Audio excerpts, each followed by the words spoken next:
Hi friends, அனைவருக்கும் வணக்கம். நாம் இன்னைக்கு பெண்களுக்கு மிகவும் பயனுள்ள வீட்டு குறிப்புகள் தாங்க பார்க்க போகிறோம்.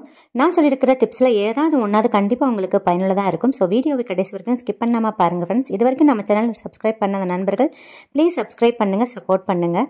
வீடியோவை முழுமையாக பாருங்கள் ஃப்ரெண்ட்ஸ். அப்போ தான் நான் என்ன சொல்லியிருக்கேன்னு உங்களுக்கு புரியும். இதில் நிறைய cleaning tips, kitchen tips, cooking tips எல்லாமே சொல்லியிருக்கேன். ஸோ வாங்க வீடியோக்குள்ளே போகலாம். ஃபர்ஸ்ட் பார்த்துடலாம் ஃப்ரெண்ட்ஸ். இதே மாதிரி பச்சை கருப்புரத்தை சின்ன அகல் விளக்கில் எடுத்துக்கோங்க. இந்த அகல் விளக்கை குழந்தைங்க படிக்கிற ஸ்டடி ரூம்லயோ அல்லது ஸ்டடி டேபிள ஒரு மூலையில வச்சு விட்டுருங்க. இந்த பச்சை கருப்புரத்துல மனம் காத்துல கலந்து நல்ல ஒரு பாசிட்டிவ் வைபை ஏற்படுத்துங்க. குழந்தைங்க கவன சிதறல் இல்லாமல் படிப்பாங்க. அதே மாதிரி இதை கிச்சன் கவுண்டர் டாப்லயும் ஒரு மூலையில வச்சு விட்டீங்கன்னா நல்ல ரிலாக்ஸ்டா நமக்கு சமைக்க முடியும். அந்த மனம் நமக்கு ஒரு நல்ல பாசிட்டிவ் வைபை கொடுக்கும். மன அழுத்தத்திலிருந்து நம்ம விடுபடலாம். ஸோ இந்த டிப்ஸை ஃபாலோ பண்ணி பாருங்க. நெக்ஸ்ட் டிப் பார்த்துடலாம் ஃப்ரெண்ட்ஸ். இந்த மாதிரி நட்ஸ் எல்லாம் நம்ம குழந்தைங்களுக்கு ஸ்நாக்ஸா கொடுத்து விடுவோம் பார்த்தீங்களா? அப்ப அந்த டேட்ஸ் எல்லாம் கொடுத்து விடுறச்ச உள்ள இருக்கிற அந்த சீட்ஸை எடுத்துட்டு அதுக்கு பதில் பாதாமை ஃபிக்ஸ் பண்ணிக்கோங்க. இந்த மாதிரி செய்யறதுனால குழந்தைங்க அட் டைம்ல ரெண்டையுமே சாப்பிட்ட மாதிரி இருக்கும். டைம் சேவிங்கா இருக்கும். சீக்கிரம் சாப்பிட்டு வந்துடுவாங்க. டேஸ்டும் நல்லா இருக்கும் ஃப்ரெண்ட்ஸ். இப்ப நம்ம உள்ள சீட்ஸ் எடுத்துட்டு பாதாம் வைக்கிற விஷயத்த குழந்தைங்களுக்கு தெரியப்படுத்தணும். அப்பதான் அவங்க சாப்பிட்டுட்டு வருவாங்க. இந்த மெத்தடை ட்ரை பண்ணி பாருங்க ஃப்ரெண்ட்ஸ். இப்ப நெக்ஸ்ட் பார்த்துடலாம். மிக்ஸில நம்ம அரைக்கும் போது அதெல்லாம் தெரிச்சு அந்த டைல்ஸ் எல்லாம் கரையாயிரும். அந்த கரையை கிளீன் பண்றது ரொம்ப கஷ்டமா இருக்கும். அந்த மாதிரி டைல்ஸ்ல கரையாகாம இருக்கிறதுக்கு இந்த மாதிரி அரிசி பைய தூக்கி போடாம கட் பண்ணிட்டு செலோடேப் வச்சு ஒட்டி விட்டுருங்க. செலோடேப் வச்சு ஒட்டுறதா இருந்தா நல்ல டைல்ஸை கிளீன் பண்ணிட்டு ஒட்டினாதான் செலோடேப் ஒட்டுங்க. இப்ப அந்த ரைஸ் பையில கரை படிஞ்சிருந்தாலும் ஈஸியா அந்த ரைஸ் பைய அழகா கிளீன் பண்ணிடலாம். கஷ்டமே இருக்காது. ஸோ இந்த மாதிரி ட்ரை பண்ணி பாருங்க. நான் 5 கிலோ ரைஸ் பேக் தான் இந்த மாதிரி ஒட்டி வச்சிருக்கீங்க. ரொம்ப எஃபெக்டிவா இருக்கும். ட்ரை பண்ணி பாருங்க. நிறைய இந்த மாதிரி பெல்ட் எல்லாம் வீட்டில் வச்சிருப்போம். குழந்தைங்களோடது, ஹஸ்பண்டோட தான். ஆனால் கண்ட இடத்துல போட்டு வச்சிருப்போங்க. இதை நீட்டை எப்படி ஆர்கனைஸ் பண்ணலாம்னா இதே மாதிரி ஹேங்கர் எடுத்துக்கோங்க. இப்போ நான் மாற்ற மாதிரி இந்த மாதிரி லாக் பண்ணிக்கோங்க. இந்த மாதிரி லாக் பண்ணிங்கன்னா நம்ம கீழேயும் விழுகாது. ஈஸியாகவும் அக்சஸ் பண்ணிக்கலாங்க. ஒரே ஹேங்கரில் எவ்வளோ பெல்ட் வேணால் நம்ம லாக் பண்ணிக்கலாங்க. ஸோ இந்த டிப்ஸ் ரொம்ப ரொம்ப எஃபெக்டிவாக இருக்கும். நெக்ஸ்ட் டிப் பார்த்துடலாம் ஃப்ரெண்ட்ஸ். இப்போ இதே மாதிரி ஒரு பவுல் எடுத்துக்கோங்க. அதில் கல்லுப்பு எடுத்துக்கோங்க. 2 டீஸ்பூன் கல்லுப்பு எடுத்துக்கோங்க. நெக்ஸ்ட்டு இது கூட ஒரு 1/4 டீஸ்பூன் மஞ்சள் தூள் சேர்த்துக்கோங்க. நல்லா மிக்ஸ் பண்ணிக்கோங்க. இப்போ நம்ம இதை எதுக்கு பயன்படுத்துவோம்னா வாசலுக்கு வெளியே இதை அப்படியே நல்லா தூவி விட்டுருங்க. அதே மாதிரி ஜன்னலுக்கு வெளியே நல்லா உங்கள் வீடு சுற்றியே கூட நீங்கள் எல்லா இடத்துலையும் நல்லா இதை உள்புறம் கிடையாது, வெளிப்புறமும் நல்லா தூவி விட்டுருங்க. இது எதுக்குன்னா மழை காலத்தில் இந்த தேரை தவளையெல்லாம் அதிகமாக உள்ளே வருங்க. கிரவுண்ட் ஃப்ளோரில் இருக்கிறவங்க, அதே மாதிரி இண்டிவிஜுவல் ஹவுஸில் இருக்கிறவங்களுக்குலாம் இந்த பிரச்சனை இருக்கும் மழை காலம் ஆனமாவே. இதை நீங்கள் வாசல் வெளியே அதே மாதிரி உங்கள் வீடு சுற்றி நீங்கள் இந்த கல்லுப்பையும் மஞ்சளையும் மிக்ஸ் பண்ணி நீங்கள் போட்டு விட்டிங்கன்னா உங்கள் வீட்டு பக்கமே தவளையும் தேரையும் வராதுங்க. அது நல்ல ஒரு எஃபெக்டிவான டிப்ஸை நான் எக்ஸ்பீரியன்ஸில் தான் சொல்கிறேன். ஸோ இந்த டிப்ஸை ஃபாலோ பண்ணி பாருங்கள். இப்போ நெக்ஸ்ட் டிப் பார்த்துடலாம். இந்த மாதிரி வேஸ்டான பெட் ஸ்ப்ரெட்டர்ல இருக்கும் பார்த்தீங்களா? அதை வேஸ்ட்டும் தூக்கி போடாம இந்த மாதிரி நல்லா மடைச்சிக்கோங்க. மடைச்சதை நீள்வாக்கில் இருக்கிறத இந்த மாதிரி 2ஆ மடைச்சிக்கோங்க. இப்போ நம்ம வேஸ்ட்டும் தூக்கி போடுற யூஸ் பண்ணாத தலகாணி உரம் இருக்கும் பார்த்தீங்களா? அதில் இதுக்குள்ளே நுழைச்சி விட்டுருங்க. இப்போ இந்த ஓட்டை இருக்கும் பார்த்தீங்களா? இந்த ஓட்டை 2ஆ மடைச்சு இந்த மாதிரி சேஃப்டி பின்னை மாட்டி விட்டுருங்க. சேஃப்டி பின்னை மாட்டுறது சேஃப்டி இல்லை அப்படின்னு நினச்சிங்கன்னா நம்ம டபுள் சைட் டேப் போட்டு ஒட்டி விட்டுருங்க. அப்படியும் இல்லைன்னா நீங்கள் ஊசி நூல் வச்சு ப்ளவுஸுக்கு எம்மிங் பண்ணுற மாதிரி எம்மிங் பண்ணிக்கோங்க. இப்போ இதை நம்ம டோர் மேட்டாக யூஸ் பண்ணிக்கலாங்க. சம்டைம்ஸ் நம்ம மேட் அடிச்சு போட்டிருப்போம், டைம் நமக்கு மேட் இருக்காது. ஸோ இந்த மாதிரி ஈஸியாக 1 நிமிஷத்தில் நம்ம மேட் ரெடி பண்ணிடலாம் ஃப்ரெண்ட்ஸ். இந்த மாதிரி வயர் சேரில் அழுத்தாமல் இருக்கிறது கூட நம்ம இந்த மேட்டை போட்டு நம்ம உட்காந்துக்கலாம். ரொம்ப யூஸ்ஃபுல்லாக இருக்கும். இப்போ கார்லலாம் லாங் டிரைவ் போகும்போது ஹீட் தெரியாமல் இருக்கிறது கூட நம்ம இதை போட்டு உட்காந்துக்கலாம் ஃப்ரெண்ட்ஸ். ரொம்ப யூஸ்ஃபுல்லாக இருக்கும். வேஸ்ட்டும் தூக்கி போட பெட் ஸ்ப்ரெட்டர் நம்ம இந்த மாதிரி மாற்றிக்கலாம். ட்ரை பண்ணி பாருங்க. நெக்ஸ்ட் நம்ம ரெசிபி வீடியோ பார்த்துடலாம் ஃப்ரெண்ட்ஸ். இதே மாதிரி ஒரு கடாய் எடுத்துக்கோங்க. கடை 2 டீஸ்பூன் ஆயில் சேர்த்துக்கோங்க. ஆயில் காயவும் 15 சின்ன வெங்காயம் சேர்த்துக்கோங்க. வெங்காயம் நல்லா சிவந்து பொன்னிறமாக வரவும் 1/2 டீஸ்பூன் சீரகம், 1/2 டீஸ்பூன் சோம்பு, 1/4 டீஸ்பூன் மிளகு சேர்த்துக்கோங்க. இது கூட கொஞ்சமாக கருவேப்பிலை சேர்த்துக்கோங்க. நல்லா பொரிய விடுங்க. இது கூட 5லேருந்து 6 தேங்காய் பல்ல குட்டி குட்டியாக நறுக்கி சேர்த்துக்கோங்க. 2 நிமிஷம் வதங்கவும் இப்போ ஒரு பிளேட்டுக்கு ட்ரான்ஸ்ஃபர் பண்ணிட்டு நல்லா ஆற வச்சிருங்க. இப்போ குக்கர் எடுத்துக்கோங்க. 2 டேபிள் ஸ்பூன் ஆயில் சேர்த்துக்கோங்க. எண்ணெய் காயவும் எல்லா ஸ்பைசஸையும் சேர்த்துலாம். பட்டை, கிராம்பு, அனாசிப்பூ, 2 ஏலக்காய், கொஞ்சமாக கல்பாசி சேர்த்துட்டு நல்லா பொரிய விடுங்க. இப்போ ஒரு பெரிய சைஸ் பெரிய வெங்காயத்தை நல்லா ஃபைனாக சாப் பண்ணி சேர்த்துருக்கீங்க. பெரிய வெங்காயம் நல்லா வதங்கி கண்ணாடி பதத்துக்கு வரவும் 1 டீஸ்பூன் இஞ்சி பூண்டு விழுது சேர்த்து நல்லா வதக்கிக்கோங்க. இஞ்சி பூண்டோட பச்சை ஸ்மெல்லாம் போகும். ஒரு பெரிய சைஸ் பெரிய தக்காளியை நல்லா ஃபைனாக சாப் பண்ணி இது கூடயே சேர்த்துருங்க. இப்போ இந்த தக்காளி நல்லா வதங்கட்டும். அது கடையில் மிக்ஸி ஜார் எடுத்துக்கோங்க. அதில் நம்ம வதக்கி வச்ச வெங்காயத்தை சேர்த்துட்டு கொஞ்சமாக தண்ணி சேர்த்து நல்லா பேஸ்ட்டாக அரைச்சிக்கோங்க. அந்த விழுது அதில் சேர்த்துக்கோங்க, நல்லா மிக்ஸ் பண்ணிக்கோங்க. இப்போ ஃப்ளேமை சிம்மில் வச்சுட்டு 1/4 டீஸ்பூன் மஞ்சள் தூள், 1/2 டீஸ்பூன் மிளகாய் தூள், 2 டேபிள் ஸ்பூன் நம்மளோட ஆளினால் அழகுராஜ குழம்பு மிளகாய் தூள் சேர்த்துடலாங்க. இப்போ இது கூட 1/2 டீஸ்பூன் கரம் மசாலா தூள் சேர்த்துட்டு நல்லா மிக்ஸ் பண்ணி கொடுத்துருங்க.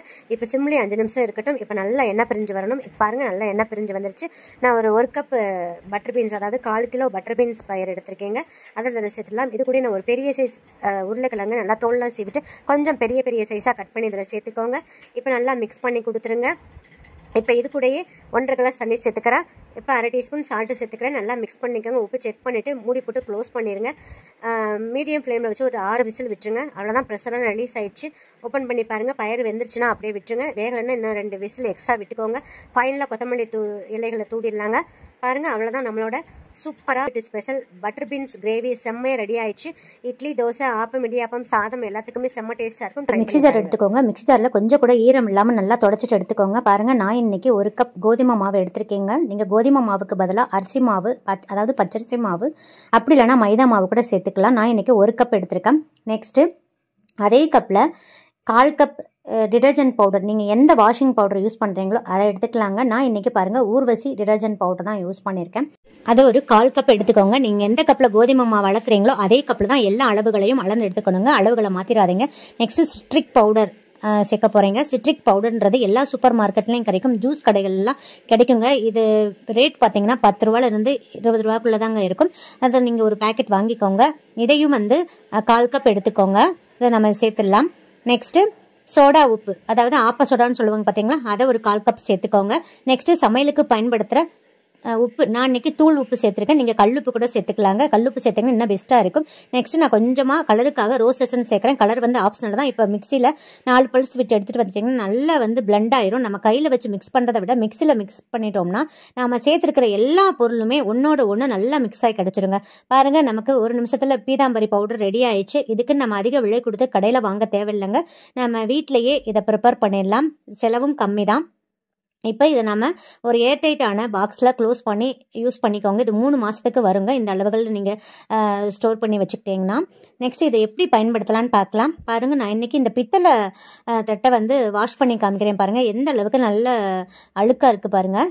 இதில் கொஞ்சமாக 1 டீஸ்பூன் எடுத்துக்கோங்க. இதில் கொஞ்சமாக தண்ணி சேர்த்துக்கோங்க. தண்ணி சேர்க்கவும் நல்லா நுரைச்சி வருங்க. ஏன்னா சிட்ரிக் பவுடர் சேர்த்துருக்கிறதுனால நல்லா ஒரு மாதிரி நுரைச்சி வரும். இது கைகளுக்கு எந்த பாதிப்பும் ஏற்படுத்தாதுங்க. நம்ம கையிலேயே வச்சு நம்ம யூஸ் பாருங்கள். நான் கையில் வச்சு தான் தேய்ச்சி கொடுக்குறேன். ரொம்ப அழுத்தம் கொடுத்து கை வலிக்க தேய்க்கணும்னு அவசியம் இல்லை ஃப்ரெண்ட்ஸ். பாருங்கள், நான் தேய்க்க உங்களுக்கே வித்தியாசம் தெரியும். நல்லா அந்த அழுக்கெல்லாம் போயிட்டு நல்லா பளிச்சுன்னு ஆகுதுன்னு பாருங்கள். நீங்கள் வேணால் ஸ்க்ரப்பர் கூட யூஸ் பண்ணிக்கலாங்க, உங்கள் விருப்பம் தான். பாருங்கள், பேக் சைட்லேயும் எந்த அளவுக்கு அழுக்கு இருக்குன்னு. இதுலேயுமே நம்ம கொஞ்சமாக அந்த பொடியை போட்டுட்டு நல்லா தேய்ச்சி கொடுத்துருங்க. இப்போ பாருங்கள், நான் தேய்க்கிறச்சே உங்களுக்கே வித்தியாசம் தெரியும் பாருங்கள், ஃப்ரண்ட்லேயும் பேக் சைட்லேயும். இப்போ தண்ணி ஊற்றி கழுவி காமிக்கிறேன் பாருங்கள். பிளேட் நல்லா புதுசு போல் பளிச்சுன்னு ஆயிடுச்சு. இது நான் பித்தளை பிளேட்டு கழுவி காமிச்சிருக்கேன். நெக்ஸ்ட்டு பாருங்கள், இந்த செம்பு கிளாஸ் எந்த அளவுக்கு நல்லா அழுக்காக இருக்குது பாருங்கள். இப்போ செம்பு பாத்திரத்தையும் நல்லா சூப்பராக பளிச்சுன்னு ஆக்கி கொடுக்குங்க. இதே மாதிரி கொஞ்சமாக பவுடர் எடுத்துகிட்டு தண்ணி ஊற்றிக்கோங்க. தண்ணி ஊற்றிட்டு நல்லா மிக்ஸ் பண்ணிக்கோங்க. எவ்வளோ பாருங்கள் நுரைச்சி வருதுன்னு. இப்போ இதையுமே அதே மாதிரி பிளேட்டை கழுவுன மாதிரி நல்ல உள் பக்கம் வெளிப்பக்கம் நல்லா நான் பாருங்கள் தேய்ச்சி கொடுக்குறேன். நான் இதையுமே ஸ்க்ரப்பர் யூஸ் பண்ணி நான் தேய்ச்சி காமிக்கிறேன் பாருங்கள். அதே மாதிரி இந்த பேக் சைடில் நான் நல்லா தேய்ச்சி காமிக்கிறேன் பாருங்கள். உங்களுக்கு லைவாகவே ரிசல்ட் தெரியும். நான் தேய்க்க பாருங்கள் எந்த அளவுக்கு அந்த அழுக்கெல்லாம் போய் நல்லா புதுசு போல் ஆகுது பாருங்கள். உங்களுக்கு சூப்பராக தெரியுதுன்னு நினைக்கிறேன். இதே மாதிரி எல்லா பக்கம் நான் தேய்ச்சிட்டேங்க. பாருங்கள், நான் தேய்ச்ச உடனே நல்லா புதுசாக மாறிடுச்சு. இப்போ பாருங்கள், நான் தண்ணி ஊற்றி கழுவி காமிக்கிறேன் பாருங்கள். சூப்பராக நல்லா பளிச்சுன்னு ஆயிடுச்சுங்க. ஸோ செம்பு பாத்திரமும் பித்தளை பாத்திரமும் இது சூப்பராக நல்லா பளிச்சுன்னு ஆக்கி கொடுக்குதுங்க. இது பாத்திரங்கள் மட்டும் கிடையாது, இப்போ ஸ்டவ்லையும் நிறைய நமக்கு ஆயில் பிசுக்கெல்லாம் இருக்குல்ல, இதையுமே நம்ம இந்த பொடியை வச்சு சூப்பராக க்ளீன் பண்ணிடலாங்க. கொஞ்சமாக பவுடர் சேர்த்து தண்ணி சேர்த்து நல்லா மிக்ஸ் பண்ணி பாருங்கள், ஸ்டவ்வை ஃபுல்லாக அப்படியே துணியை வச்சு தொடச்சி விட்டுருங்க. பாருங்கள் எந்த அளவுக்கு ஸ்டவ் பளிச்சுன்னு ஆயிடுச்சு. அதே மாதிரி நம்ம சிங்க் இருக்குல்ல, பாத்திரம் கழுவுற சிங்க்லாம் இருக்கும் பார்த்தீங்களா, அதுலேயும் உப்பு கரையெல்லாம் நிறைய இருக்குங்க. இந்த உப்பு கரையெல்லாம் சூப்பராக அழகாக நீக்கி கொடுக்குதுங்க. பாருங்கள், இந்த சிங்க்லேயும் இந்த பொடியை தூவிட்டு நல்லா ஸ்க்ரப்பரை வச்சு நல்லா தேய்ச்சி விட்டுருங்க. பாருங்கள், தண்ணி ஊற்றி கழுவுனிங்கன்னா சிங்க் வந்து நல்லா பளிச்சுன்னு ஆயிருங்க. அதே மாதிரி இந்த சிங்க்கில் இருக்கிற டேப்லெல்லாம் பாருங்கள் எந்த அளவுக்கு உப்பு கரை இருக்குன்னு. அதையுமே இந்த பவுடரை வச்சு நான் நல்லா தேய்ச்சி கொடுக்குறேன் பாருங்கள். தேய்ச்சிட்டு இப்போ தண்ணி ஊற்றி கழுவவும் பாருங்கள் எவ்வளோ அளவுக்கு பளிச்சுன்னு இருக்குது. இந்த டேப் எப்படி இருக்குது, இந்த டேப் எப்படி இருக்குது, புதுசாக மாறிச்சு பாருங்கள். ஸோ இந்த பொடி வந்து நல்லா பெஸ்ட்டாக இருக்குங்க. அதே மாதிரி வாஷ் பேஷன்லேயும் பாருங்கள் அந்தளவுக்கு நீர் கரை ஆகிட்டு ஒரு மாதிரி மஞ்சளாக இருக்குது பாருங்கள். இதையுமே இந்த பொடியை வச்சு நான் க்ளீன் பண்ணி காமிக்கிறேன். சூப்பராக க்ளீன் ஆயிடுச்சுங்க, நல்லா பளிச்சுன்னு இருக்குது பாருங்கள். ஒரு மாதிரி மஞ்சள் கலர் அந்த டேப்புக்குள்ள இருந்துச்சு பார்த்தீங்களா, அதெல்லாம் நல்லா க்ளீனாக போயிடுச்சு பாருங்கள். சூப்பராக க்ளீன் ஆயிடுச்சு. இப்போ பாருங்கள் இந்த ப்ரெஷ் ஹோல்டரில் பாருங்கள் நல்ல உப்பு கரை எவ்வளோ அளவுக்கு படிஞ்சிருக்குன்னு. நம்ம என்ன போட்டு தேய்ச்சாலும் அந்த அளவுக்கு போகவே போகாதுங்க. பாருங்கள், இந்த பொடியை யூஸ் பண்ணி நான் தேய்ச்சி காமிக்கிறேன் பாருங்கள். நல்லா பளிச்சுன்னு சூப்பராக ஆயிடுச்சு பாருங்கள். ஸோ உங்கள் பாத்ரூமில் இருக்கிற மக் ஆகட்டும், அதே மாதிரி பக்கெட் ஆகட்டும், அதில் இருக்கிற உப்பு கரையெல்லாம் இந்த பொடியை வச்சு தேய்ச்சிங்கன்னா சூப்பராக க்ளீன் ஆயிருங்க. இப்போ நெக்ஸ்ட்டு பார்த்தீங்கன்னா பாத்ரூமில் வந்து நிறைய நமக்கு டைல்ஸ்லலாம் நிறைய கரை இருக்கும் பார்த்தீங்களா, அதை வந்து நம்ம இந்த பொடியை வச்சு சூப்பராக க்ளீன் பண்ணிடலாங்க. இப்போ அந்த தரையில் ஃபுல்லாக வந்து டைல்ஸில் ஃபுல்லாக இந்த பொடியை வந்து நல்லா தூவி விட்டுருங்க. அந்த கார்னர்ஸு இல்லை எல்லாத்துலேயுமே தூவி விட்டுருங்க. ஒரு 5 நிமிஷம் அப்படியே வெயிட் பண்ணுங்கள். வெயிட் பண்ணிவிட்டு அதுக்கப்புறம் நீங்கள் ப்ரஷ் போட்டு பாருங்கள். சூப்பராக கொஞ்சம் கூட அந்த நீர் கரை உப்பு கரை எதுவுமே இல்லாமல் அழகாக சூப்பராக பளிச்சுன்னு ஆயிரும் பாருங்கள். பாத்ரூம் எந்த அளவுக்கு நல்லா பளிச்சுன்னு ஆயிடுச்சு. ஸோ இந்த பொடியை வந்து எல்லோரும் ப்ரிப்பேர் பண்ணி வச்சுட்டு யூஸ் பண்ணுங்கள். இப்போ நெக்ஸ்ட்டு பார்த்துலாம் ஃப்ரெண்ட்ஸ். இப்போ பெட்டு பயன்படுத்துகிற எல்லார் வீட்லேயும் இந்த பிரச்சனை இருக்குங்க. நம்ம பெட் ஸ்ப்ரெடர் நம்ம விரிச்சு விடுவோம், ஆனால் கொஞ்ச நேரத்திலே கலைஞ்சிரும். குழந்தைங்க ஏறி உட்காந்து கலைச்சிருவாங்க. காலையில் தூங்கி எழுந்திரிச்சாலுமே ரொம்ப கலைஞ்சு போயிடும், அடிக்கடி கலைஞ்சு போயிடும். அந்த மாதிரி கலையாமல் இருக்கிறதுக்கு பெட் ஸ்ப்ரெடர் வந்து இந்த மாதிரி எலாஸ்டிக் டைப்பில் வந்திருக்கு. பெட்டை நம்ம உள்ளே நுழைச்சி விட்டு நம்ம மாட்டிக்கிற மாதிரி இருக்குங்க. இந்த மாதிரி பெட் ஸ்ப்ரெடர் வாங்கினீங்கன்னா ரொம்ப ரொம்ப யூஸ்ஃபுல்லாக இருக்குது. நான் வாங்கி 2 months ஆகுது. நல்ல ரிசல்ட்டாக இருக்குது ஃப்ரெண்ட்ஸ். நம்ம தூங்கி எழுந்திரிச்சாலும் குழந்தைங்க ஏறி உட்காந்து விளாண்டாலுமே அதை எப்படி நம்ம விரிச்சு விட்டோமோ அதே மாதிரி இருக்குது பாருங்கள். கார்னர்ஸ்லாம் கொஞ்சம் கூட சுருக்கம் இல்லை, அழகாக இருக்குது, நீட்டாக இருக்குது பார்க்குறதுக்கு. நீங்கள் பெட் ஸ்ப்ரெடர் வாங்குற ஐடியா இருந்துச்சுன்னா இனிமேல் இந்த மாதிரி வாங்கி பயன்படுத்துங்க. ரொம்ப ரொம்ப யூஸ்ஃபுல்லாக இருக்குது ஃப்ரெண்ட்ஸ். இப்போ நெக்ஸ்ட் டிப் பார்த்துடலாம் ஃப்ரெண்ட்ஸ். வெங்காயம் எல்லாம் கட் பண்ணுவோம் பார்த்தீங்களா, சம்டைம்ஸ் கத்தி மொட்டையாயிரும். அந்த டைமில் என்ன பண்ணுறீங்கன்னா இதே மாதிரி பீலர் இருக்கும் பார்த்தீங்களா, அதை நம்ம யூஸ் பண்ணி வெங்காயத்தை வீடியோவில் காமிக்கிற மாதிரி இந்த மாதிரி பீல் பண்ணிங்கன்னா சூப்பராக அழகாக ஸ்லைஸாக பீல் ஆகி வந்துடுங்க. இதுக்குன்னு நம்ம கத்தி பயன்படுத்தணும்னு அவசியம் இல்லை. பாருங்கள், ஒரு நொடியில் எவ்வளோ வெங்காயத்தை வேணாலும் நம்ம கட் பண்ணிடலாம். பார்த்தீங்களா எவ்வளோ அழகாக ஸ்லைஸாக கட் பண்ணி கொடுத்துருக்குன்னு.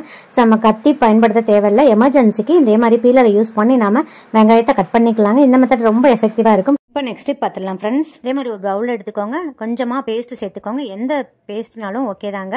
இப்போ இது கூடயே நீங்கள் என்ன டிஷ்வாஷர் லிக்விட் வச்சுருக்கீங்களோ அதையுமே சேர்த்துக்கோங்க. சேர்த்து நல்லா மிக்ஸ் பண்ணி கொடுத்துருங்க. இப்போ இந்த சொல்யூஷன் ரெடி ஆகிடுச்சு, இது இருக்கட்டும். இப்போ இதே மாதிரி ஒரு வேஸ்டான ப்ரெஷ் எடுத்துக்கோங்க. பிரிசில்ஸ்லாம் கொஞ்சம் இருக்கிற மாதிரி பார்த்து எடுத்துக்கோங்க, ரொம்ப மொட்டையாக இருக்கிற மாதிரி எடுத்துக்காதுங்க. இப்போ வந்து ஸ்டவ் ஆன் பண்ணிவிட்டு ப்ரெஷ்ஷில் வந்து இந்த கழுத்து பகுதியில் லைட்டாக வந்து தீயில காமிச்சிட்டு இதே மாதிரி லைட்டாக அப்படி பெண்ட் பண்ணிக்கோங்க. இப்படி பெண்ட் பண்ணிவிட்டு நம்ம க்ளீன் பண்ணுறப்ப வாட்டமாக இருக்குங்க.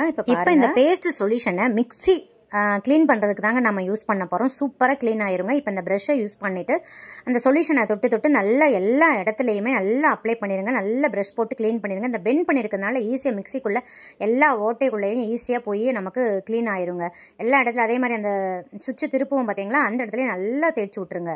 இப்போ ஒரு காட்டன் கிளாத் எடுத்துக்கோங்க, தண்ணியை நினச்சி நல்லா புழிஞ்சிருங்க. புழிஞ்சிட்டு ஈரமான துணியில் அப்படியே தொடச்சிடணும். தொடச்சதுக்கு அப்புறம் என்ன பண்ணுறீங்கன்னா காய வச்சுருங்க. அப்படியே ஒரு 5-10 நிமிஷத்துக்கு அப்படியே விட்டுருங்க.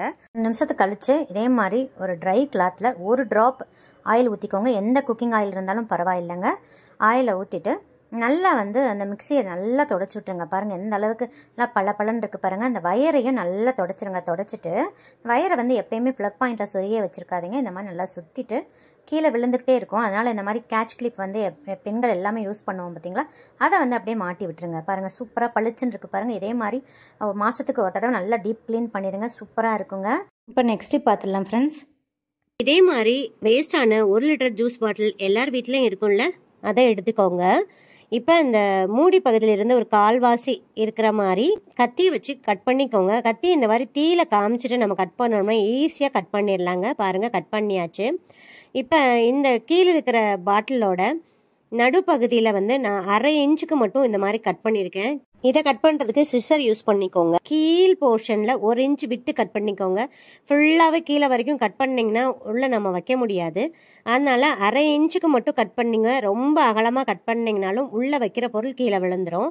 ஸோ அந்த மாதிரி அரைஞ்சு கட் பண்ணிக்கோங்க. நான் ஃபுல்லாக காமிச்சேன்னா வீடியோ ரொம்ப லென்த்தாக போகும். இப்போ இதே மாதிரி டேப் இருந்தால் வச்சு ஒட்டிக்கோங்க. இந்த மாதிரி டேப் ஒட்டுறதுனால கையை வந்து இந்த கிழிக்காமல் இருக்குங்க, அதனால தான் ஒட்ட சொல்லியிருக்கேன். எல்லா போர்ஷன்லேயும் ஒட்டிக்கோங்க, அந்த பாட்டிலோட மூடி போர்ஷனு எல்லா இடத்துலையும் ஒட்டிக்கோங்க. இப்போ ஒட்டி முடிச்சாச்சு. இதில் நம்ம என்ன வச்சு ஆர்கனைஸ் பண்ண போகிறோம்னா இந்த மாதிரி பேங்கில் வச்சு தாங்க ஆர்கனைஸ் பண்ண போகிறோம். பேங்கில் நம்ம இடத்துல போட்டிருப்போம். இதில் நம்ம வச்சுட்டோம்னா நீட்டாக இருக்கும் பாருங்கள், அழகாக வச்சுக்கலாம். கண்ணாடி பேங்கில் தான் நான் வைக்கிறேன். நீங்கள் எந்த பேங்கில் வேணால் வச்சுக்கலாம். ஒரு பாட்டிலில் வந்து இந்த மாதிரி ஃபுல்லாக கண்ணாடி வளையல் வச்சுக்கலாம். இன்னொரு பாட்டில் இதே மாதிரி செட் பண்ணி அதில் கல் வளையல் இந்த மாதிரி வச்சுக்கலாம். எது வேணால் நீங்கள் வச்சு அரேஞ்ச் பண்ணிக்கலாம். பாருங்கள், நான் வச்சாச்சு. இந்த மூடி போர்ஷன்லேயும் ஒரு வளையலை வச்சு நான் அழகாக வச்சு மூடிட்டேங்க. சூப்பராக இருக்குது பாருங்கள் பார்க்குறதுக்கு. இது மாதிரி வார்ட்ரோப்பில் நம்ம வச்சுட்டோம்னா அழகாக ஆர்கனைஸ் பண்ணிக்கலாம். இதை வந்து நம்ம ட்ராவல் போகும்போது கூட அழகாக வச்சு எடுத்துகிட்டு போகலாம். உங்களுக்கு என்ன செட் ஆஃப் பேங்கிள் தேவையோ அதை மட்டும் நம்ம உள்ளே வச்சு எடுத்துகிட்டு போய்க்கலாங்க. நான் இப்போ இதை நான் ஓப்பன் பண்ணி உங்களுக்கு எடுத்து காமிக்கிறேன். ஓப்பன் பண்ணி எடுக்கிறதுக்கும் ஈஸியாக இருக்கும், அதே மாதிரி ரீப்ளேஸ் பண்ணுறதுக்கும் ஈஸியாக இருக்குங்க. இதில் வைக்கிறதுனால கண்ணாடி பேங்கிள் சீக்கிரமாக உடைந்தும் போகாது. பாருங்கள் ஃப்ரெண்ட்ஸ், வேஸ்ட்டுன்னு நம்ம தூக்கி போடுற பாட்டிலை வச்சு பேங்கில் ஆர்கனைசர் அழகாக ஈஸியாக பண்ணியாச்சு. இதுக்குன்னு நம்ம அதிக விலை கொடுத்து ஆன்லைனில் ஆர்கனைசர் வாங்க தேவையில்லை. இது வரைக்கும் நீங்கள் பார்த்த டிப்ஸில் ஏதாவது ஒன்றாவது உங்களுக்கு பயனுள்ளதாக இருக்கும்னு நினைக்கிறேன் ஃப்ரெண்ட்ஸ். அப்படி பயனுள்ளதாக இருக்கும்னு நினச்சிங்கன்னா நம்ம சேனலுக்கு ஒரு லைக் கொடுத்து சப்ஸ்கிரைப் பண்ணிக்கோங்க. பக்கத்தில் இருக்கிற பெல் ஐக்கானை கிளிக் பண்ண மறந்துடாதீங்க. வீடியோவை எல்லாருக்கும் ஷேர் பண்ணுங்கள் ஃப்ரெண்ட்ஸ். மீண்டும் அடுத்த ஒரு நல்ல பதிவில் உங்களை சந்திக்கும் வரை நன்றி கூறி விடைபெறுகிறேன். நன்றி, வணக்கம்.